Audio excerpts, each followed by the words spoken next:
part of life. It's how we're trained to communicate. Storytelling is much older than science itself.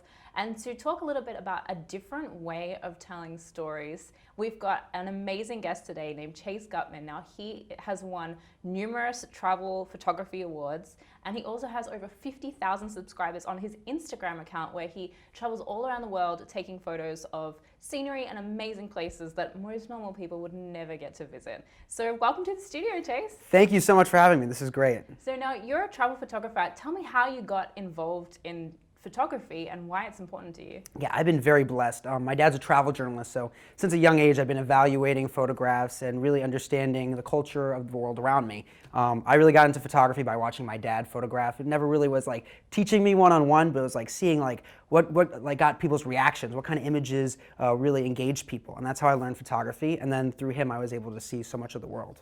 If I'm a scientist, I really want to capture some of the things that I'm seeing in the field. What would be your tips on like, what sort of equipment should I be using and what sort of things should I be looking out for to tell a good story in my shot? I'm not so much someone that's obsessed with equipment. I'm very interested in, anticipating what's going to happen and just trying to nail that moment. I mean, moments are very fleeting. As soon as they're gone, they're gone. So for me, it's about really thinking about what's going to unfold here and how can I best capture it before, be ready for it to unfold. Now, you talk about culture, and you've got some beautiful shots of different cultures. Thank you. What is the role of like environment in culture, and what sort of things have you seen when you've been visiting all these different terrains? Yeah, I think environment plays an essential role to how a lot of people live their lives. I mean, you have rice farmers out in Asia versus corn farmers out in the United States. They live very different lives. And I was just in Lesotho, for example, and everyone there. Well, this is a little bit of a side. Everyone there looks like they're about to rob a bank. They all have like balaclavas and these traditional blankets that they're wearing. But the reason they're wearing that is because of the environment around them. It's extremely cold. It's called the Kingdom of the Sky. It's one of the coldest and highest terrain countries in the world. Environment plays a huge role in the horses that they use to get around and how they shepherd their sheep. So, I mean, it plays an essential role in how they live their lives. Tell us a little bit about, as scientists, we've been trying to tell stories of things like climate change and environmental degradation using not just text, because it doesn't have the same emotions that images have. Right. So how do you get those emotions into a shot? Well, for me, it's really about going to a place and engaging with an individual or engaging with a group of individuals. That's how you tell the best stories, is you interact with them, you really understand their story before you try to tell it. So for me, getting closer and then composing shots that really, frame their personality, frame things like that, and then you can get it within the context of their environment, and that makes it even more powerful.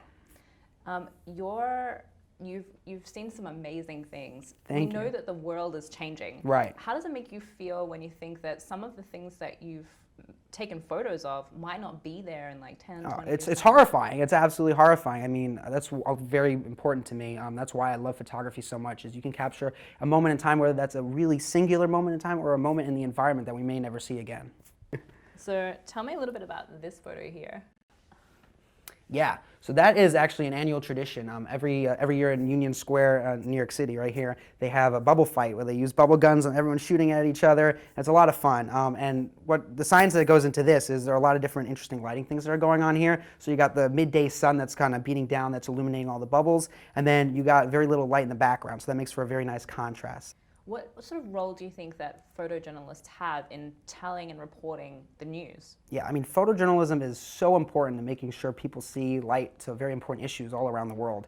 I think what sparked the whole issue with refugees and the whole conversation with refugees was one photo of a deceased boy drying up on a shore somewhere. That's a horrifying image to see. And that really inspired a whole conversation, and the whole national media and international media is now focused on that issue. So photojournalism plays an essential role in a lot of the conversations we have in our modern times.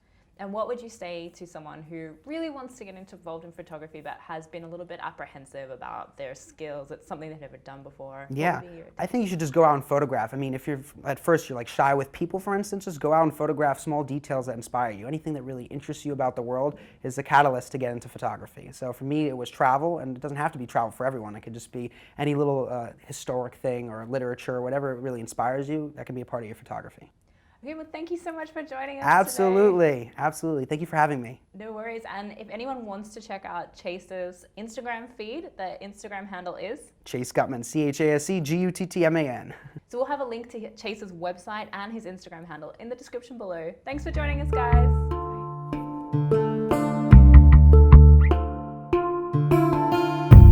Bye.